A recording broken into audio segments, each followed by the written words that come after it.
If you moved like a gibbon in the rainforest, you'd be so high up in the air that it would be like swinging between the cables on top of the Brooklyn Bridge. But when it comes to swinging, gibbons have a huge advantage over humans. If we were built like a gibbon, we'd have arms more than twice the length of our body.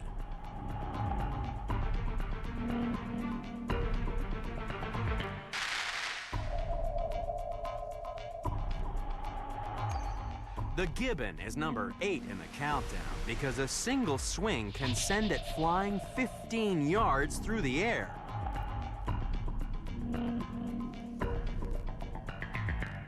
A shark is covered in tiny teeth that hold water close to the body and prevent the creation of turbulence. When a shark swims, the sea is rubbing against the trapped water layer, not the shark itself. This greatly reduces the drag and increases the Mako's speed. If humans wanted to run like a cheetah, then we'd have to be built like one, and there are a number of features we'd need. Cheetahs are the only cats whose claws don't retract, which means they dig in like cleats when running. Our limbs would need to be long and slender to reduce our weight.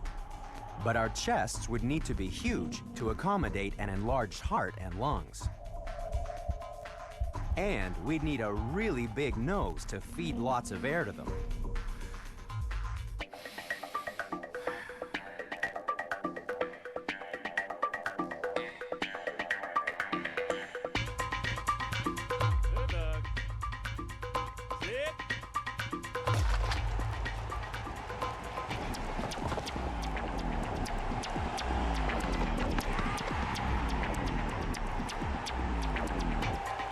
But of course, speed comes at a cost.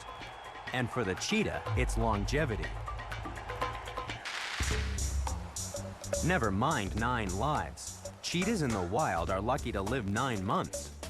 90% of newborn cheetahs won't even make it to 3 months old.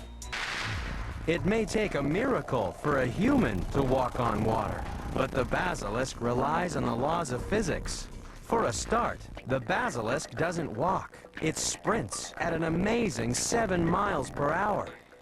And running on water requires some special footwear, according to biological educator Paul Hahn.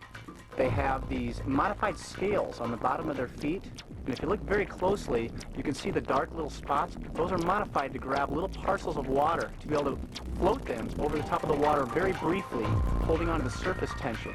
And there's not very many animals that would be able to pursue an animal that is able to do that. So that's quite amazing. So long as the basilisk moves fast enough, it can run over the surface of the water as if it were solid ground. Anyone who slapped their hand on water knows how hard it can be. If we wanted to copy the basilisk, we'd have to grow feet the size of open umbrellas and take 20 steps a second.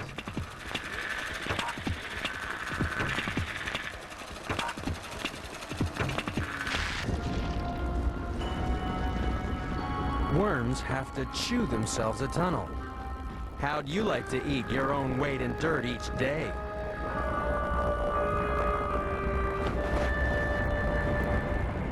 And who needs legs when you live in a burrow?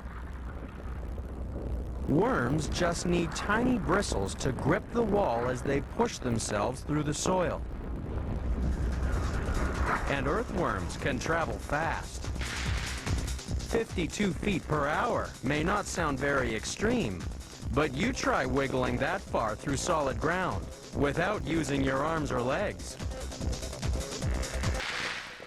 If the hare entered the Olympics, it would be chasing human sprinters that could run at 22 miles per hour. But that's no problem for the hare.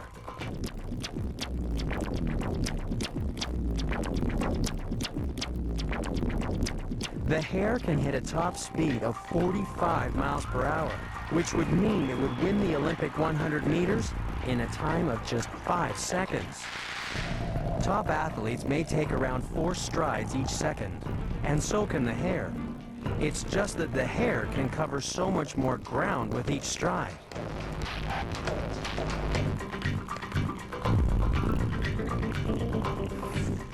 The hare carries much less body weight than either a horse or a human, so its muscles can push its body much further every jump it takes. The hare is also extremely flexible.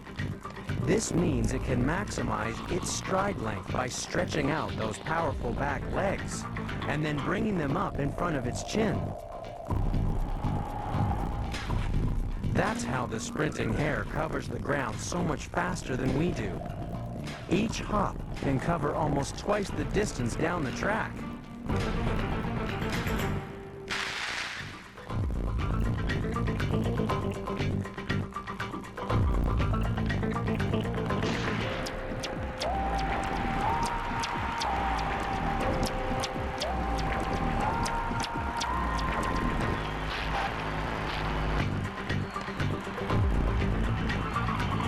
At 50 miles per hour, they're more than twice the speed of our fastest Olympic sprinters. We'd need mechanical assistance just to keep up.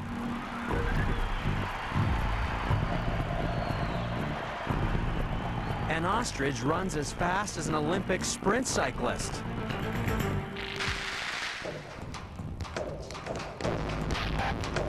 If you put a tiger beetle on a racetrack, it would sprint at the same speed as a human out for a brisk walk. Now, 5 miles per hour doesn't sound very extreme, but imagine if it was the same size as a human. It would take only half a second to win the 100-meter sprint. To catch a beetle moving at over 300 miles per hour, we'd need a drag racer.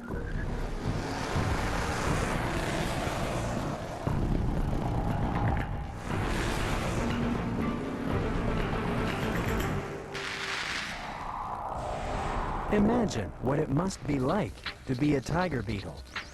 When you sit still, you can see perfectly.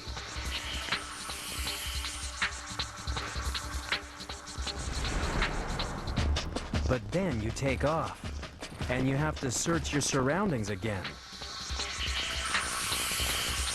Locked onto your target, you take off, and your eyes just can't cope. You go blind until you stop, search, and start again. This is an extremely unusual way of hunting. But when you move as fast as the tiger beetle, you have to find some extreme solutions. No wonder this is the #1 sprinter in our countdown. After all, when it comes to speed, the tiger beetle really is the most extreme.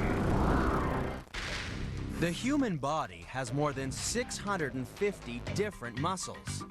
They range in size from the massive gluteus maximus to a muscle just 1/10 the size of a flea. It's found in your ear and protects your eardrum from loud noises. And no matter how much you exercise, you'll never get more muscles. The ones you've got will just get bigger. But the only way we could be as big and strong as a bear was if we grew to be 10 feet tall and weighed around 1,200 pounds. And since half of a bear's body weight is pure muscle, it's no wonder bears are so much stronger than us. Imagine if you were a weightlifter at the Olympic Games. To compete for the gold medal, you'd have to be able to lift over 550 pounds. But what if you were as strong as a gorilla? You'd easily set a new world record by lifting 2 family cars. That's over 4,600 pounds. If you could lift like an ant, you'd never need a tow truck. That's because every time you had engine trouble, you could simply pick up the vehicle and carry it to the mechanic. Raising 50 times your weight would be like lifting a truck weighing more than 6,500 pounds. And you'd be able to carry it an incredible 8 miles. Ants are so strong that just imagine what would happen to our world if they grew a little larger. Some researchers have estimated that a rhino beetle can lift 800 times its own weight. Imagine if we were as strong as this armor-plated insect.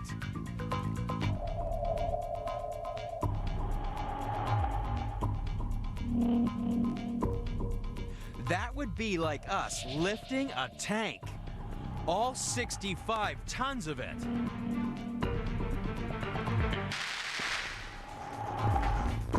Monarch butterflies really are the ultimate endurance athletes. Some individual butterflies can travel up to 3,000 miles. That works out to be a journey of about 150 million body lengths. If we tried running the equivalent distance, we'd have to travel around the Earth 11 times.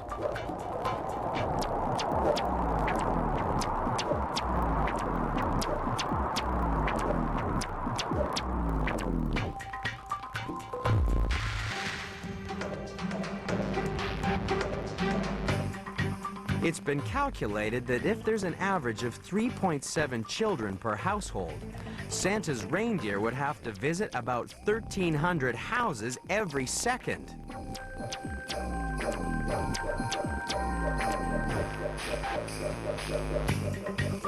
They'd have to travel about 111 million miles, giving them an average speed of 3.6 million miles an hour. Imagine if you had a baby that could run like a giraffe.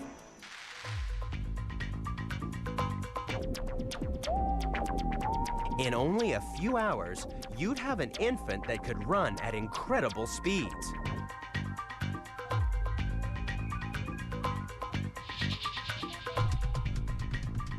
At 32 miles an hour, your newborn baby could easily outrun Olympic sprinters.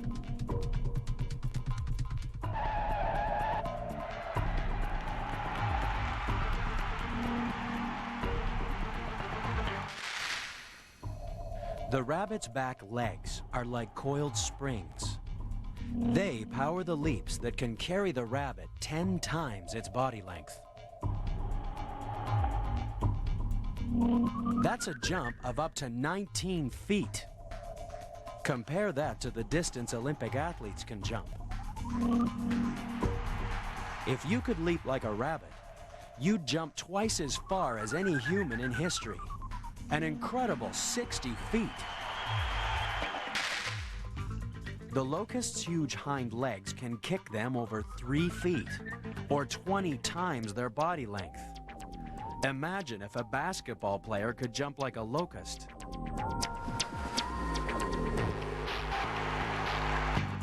How'd you like to be able to jump 300 feet for the ultimate slam dunk? A sprinting kangaroo would clean up at the Olympics. It travels twice the speed of the world's fastest sprinters. That means it would win the Olympic 100-meter sprint in a time of 4 seconds. And then over in the long jump pit, every 30-foot bounce would win an Olympic gold medal. But the kangaroo rat takes hopping to new extremes, because a single bound can carry it 15 feet. That's an incredible 45 times its body length. Imagine if a tall football player could jump that far. It's hard to defend against a player that could leap from end zone to end zone. The klipspringer may be tiny, but it can leap 15 times its own height. That's 25 feet. The best Olympic high jumpers can't clear even twice their height. But if they could jump like a klipspringer, they could leap from the shoulder of the Statue of Liberty and soar 75 feet right over the torch.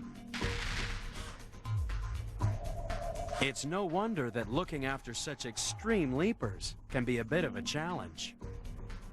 One day I came in here and spooked the male, Zulu, and he started doing laps around the exhibit, came through this area, bounced off of this rock right here, and was about at least 3 feet ahead, above my head. So I'm 6'3", so that was at least 9 to 10 feet in the air, and he sailed with perfect ease.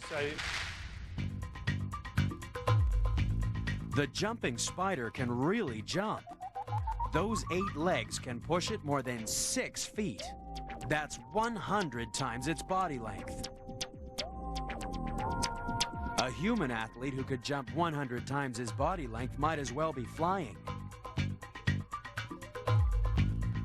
It would be like leaping clear over 2 jumbo jets, well over 400 feet.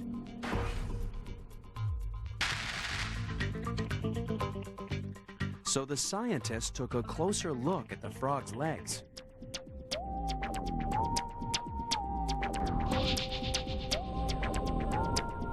They discovered a trigger mechanism that allows the muscles to stretch the tendons, store the energy, and release it in that explosive leap.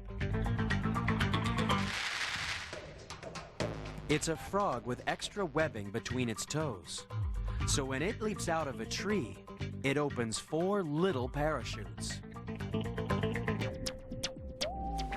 These flying frogs can glide more than 50 feet between trees. Imagine being able to jump 150 times your body length.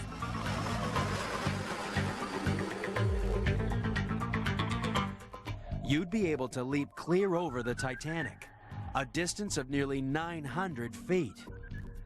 Then you really would be king of the world.